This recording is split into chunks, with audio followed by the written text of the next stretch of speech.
AP నుంచి రాజ్యసభకు నలుగురు ఎన్డీఏ సభ్యులు ఏకగ్రీవంగా ఎన్నికయ్యారు. 3 టీడీపీ, 1 జనసేన కైవసం చేసుకుంది.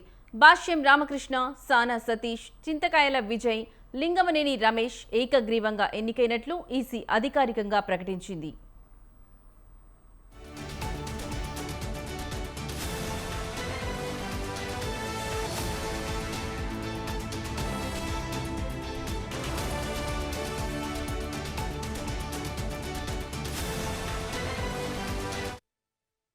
ఏపీ నుంచి రాజ్యసభకు నలుగురు ఎన్డీఏ సభ్యులు ఏకగ్రీవంగా ఎన్నికయ్యారు.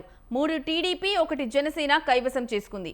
ఇక ఇదే అంశానికి సంబంధించిన మరింత సమాచారం మా కరెస్పాండెంట్ శ్రీనివాస్ ఫోన్ ద్వారా అందిస్తారు. శ్రీనివాస్, చెప్పండి, ఈ అంశానికి సంబంధించి మీ దగ్గర ఉన్న లేటెస్ట్ అప్డేట్స్ ఏంటి?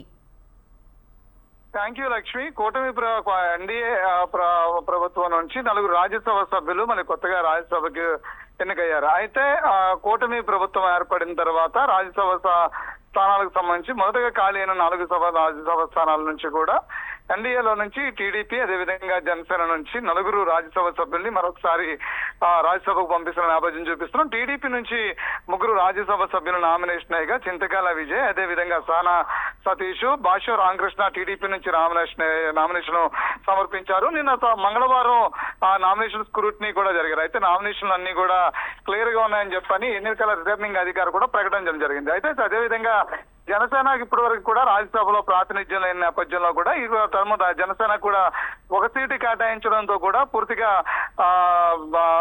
1 సీటు కేటాయించిన నేపథ్యంలోనే మొత్తం 4 రాజ్యసభ స్థానాలకు సంబంధించి ఈ రోజు ఎన్నికల అధికారి 4 రాజ్యసభ సభ్యుల్ని ఏకగ్రీవంగా ఎన్నిక కాబడినట్టు కూడా ప్రకటించడం జరిగింది. అయితే టీడీపీకి ఉన్నటువంటి బలము, అదేవిధంగా జనసేనకు ఉన్న బలం మొత్తం ఓవరాల్ గా మనం చూస్తే కనుక ఆంధ్రప్రదేశ్ లో 164 స్థానాలతో కూటమి ప్రభుత్వం చాలా బలంగా ఉంది. ఇటు బీజేపీ కావచ్చు, జనసేన కావచ్చు, టీడీపీ కావచ్చు.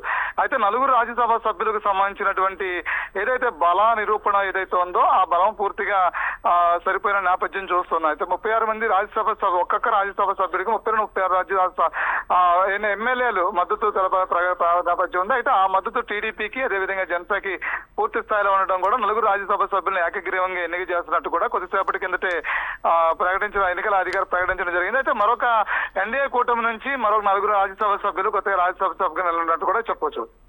Lakshmi. Right Srinivas, thank you for the update.